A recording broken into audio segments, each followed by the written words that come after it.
C'est toujours un immense plaisir pour ma petite jardinière Nicole et moi-même de vous recevoir ici à la maison dans la véranda pour partager ensemble notre passion commune pour les plantes, le jardin, le jardinage, la botanique et la nature, puisque nous sommes ensemble sur News Jardin TV, cette chaîne qui vous permet de progresser de jour en jour grâce à nos vidéos dans vos connaissances botaniques et jardinières.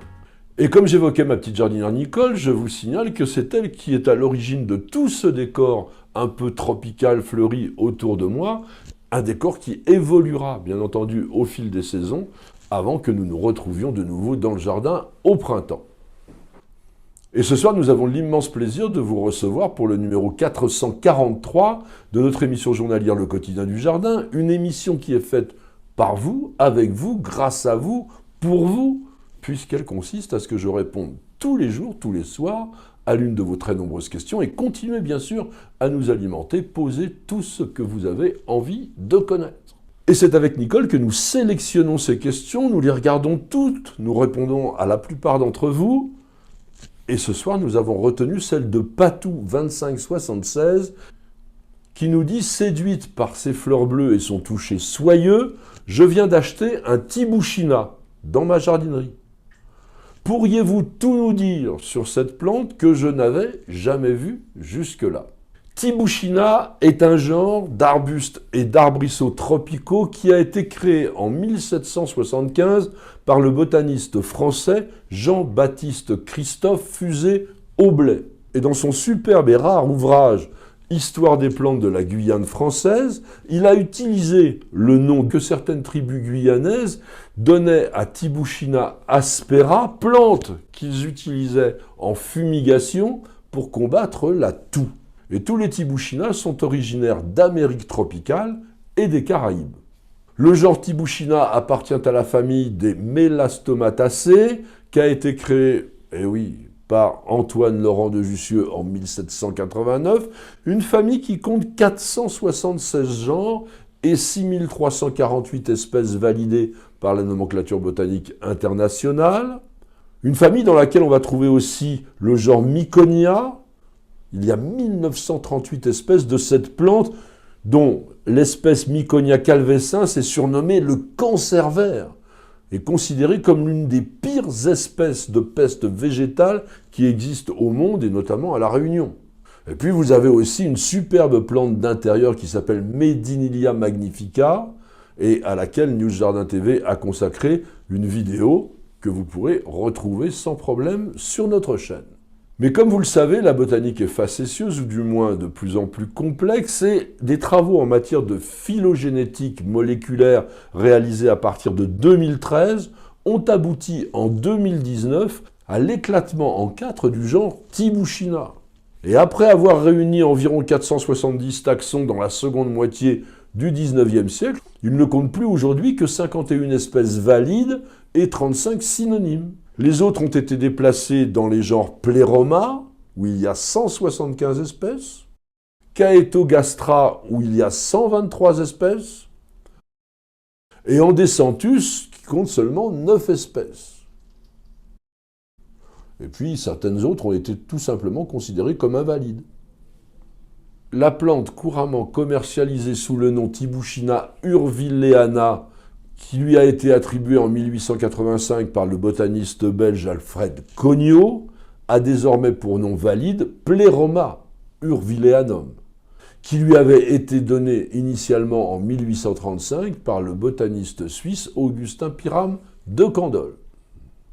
Quant au genre Pleroma, il a été créé lui en 1823 par le botaniste écossais David Donne, qui s'est inspiré du grec ancien signifiant plénitude, en référence aux capsules, donc aux fruits, complètement remplis de graines. Notre Tibouchina, donc Pleroma urvilleana, porte divers noms populaires.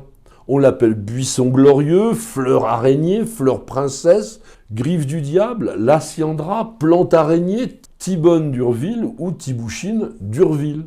Le nom d'espèce urvilleanum vous fait sans doute penser à l'explorateur naturaliste Jules-Sébastien César Dumont d'Urville, et effectivement, il lui a été dédié. Pleroma urvilleanum est un arbuste originaire du sud-est du Brésil. Il développe des tiges velues quadrangulaires et forme un buisson peu ramifié de 1 à 2 mètres de haut en culture, mais qui dans la nature peut doubler de volume. Il n'est pas rustique, il ne faut pas l'exposer à moins de 4 degrés. Et une gelée blanche va tuer la plante jusqu'au sol, mais dans certaines conditions, elle pourrait redémarrer au printemps, ce qui fait que sur la Côte d'Azur, dans des jardins très bien abrités, on arrive à conserver Pleroma urvilleana en pleine terre. Le feuillage est semi-persistant, c'est-à-dire qu'il tombe lorsqu'il fait un peu froid ou il reste vert toute l'année dans les pays tropicaux. Il est vert foncé, les feuilles mesurent de 5 à 13 cm de long, elles sont duveteuses, extrêmement agréables au toucher et acuminées, c'est-à-dire terminées en légère pointe, et elles sont surtout marquées de 5 à 7 nervures parallèles très apparentes. Et les feuilles vont se colorer en orange lorsqu'il fait un peu froid, juste avant de tomber. De juillet à novembre, vous avez de nombreuses inflorescences qui sont des cymes simples, avec des fleurs inodores de 5 à 7 cm de diamètre, composées de 5 pétales veloutés d'un bleu violacé très intense, lumineux. Et ces pétales entourent de grandes étamines recourbées et articulées, crochues, un peu comme des petites pattes, ce qui a valu à la plante son nom de fleur araignée. On trouve aussi dans le commerce sous le nom de Tibouchina semidecandra, Pleroma semidecandrum, dont l'aspect est quasiment identique à l'espèce que je viens de présenter précédemment, mais là il porte des feuilles ayant seulement 3 à 5 nervures, et surtout de grandes fleurs solitaires, rose pourpre à rose violacé. Elles peuvent mesurer jusqu'à 12 cm de diamètre. Pleroma semidecandrum porte divers noms populaires. On l'appelle fleur araignée, bien sûr, fleur glorieuse, oreille de jaguar ou princesse aux feuilles d'argent. C'est une espèce qui a été décrite et nommée en 1872 par le botaniste et diplomate colombien José Jerónimo Triana. Et le nom d'espèce associe le préfixe latin semi, qui veut dire la moitié, avec les mots grecs déca, qui veut dire 10, et andros, mâle, c'est-à-dire une référence aux 10 étamines qui sont divisées en 2 groupes. Il y a les grandes crochues et puis des plus petites. Comme je l'évoquais tout à l'heure, dans les jardins les mieux abrités de la Côte d'Azur, il est possible d'acclimater des tibouchines en plein air. Vous allez installer la plante dans un sol riche en matière organique et parfaitement drainé. Attention, ce sont des végétaux extrêmement sensibles à l'eau stagnante. Il faut qu'ils soient aussi abrités du vent. Et en hiver, vous mettrez un gros paillis au pied de la plante. Partout ailleurs, les tibouchines se cultivent en pot. Utilisez un grand contenant que vous remplirez d'un mélange de terreau et de terre de bruyère auquel vous ajouterez du sable ou de la perlite pour améliorer le drainage. Et comme la plante est gourmande, vous apporterez 1 ou 2 fois par mois entre avril et octobre de l'engrais pour plantes fleuries. Dès que les gelées ne sont plus à craindre, vous pouvez sortir les tibouchinas dans le jardin, dans un endroit plutôt mi-ombragé, protégé des vents dominants. Et puis dès que l'automne arrivera, vous allez les rentrer dans une véranda ou dans une grande pièce claire, mais pas très chauffée, parce que l'hivernage doit se faire entre 12 et 15 degrés, pas plus. Au mois de mars, vous allez pouvoir rabattre toutes les branches principales de la moitié de leur longueur et surtout tailler toutes les pousses secondaires au-dessus de la 2e paire de feuilles, c'est-à-dire c'est assez court, de manière à provoquer les départs nouveaux qui, eux, porteront des fleurs et conserver également à l'arbuste une forme relativement compacte. Et puis une petite chose à savoir, lorsque vous taillez, eh bien, vous pouvez utiliser les pousses terminales pour en faire des boutures. Les boutures doivent avoir environ une dizaine de centimètres de long. Elles sont prélevées juste au-dessous d'une paire de feuilles et vous allez les placer à l'étouffer dans une terrine couverte d'un sac plastique transparent ou dans une mini-serre et la reprise se fera environ en 60 jours. Et puis pour aller jusqu'au bout de la botanique, sachez qu'il est tout à fait possible de confondre un tibouchina avec une plante qui s'appelle Heterotis rotondifolia, que l'on voit aussi sous le nom de Disotis, mais qui est une plante d'Afrique tropicale.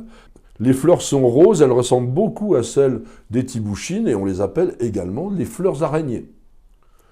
Je vous propose maintenant que nous puissions terminer notre émission avec une note poétique. Elle est de mon cru, parce que je crois qu'aucun grand auteur n'a été inspiré par les Tibouchina. Voici ce que j'ai écrit, rien que pour vous.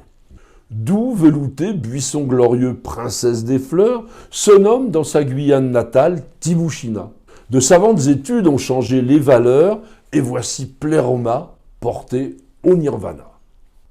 Qu'importe la botanique et ses incertitudes, la fleur est magnifique, spectaculaire, étrange.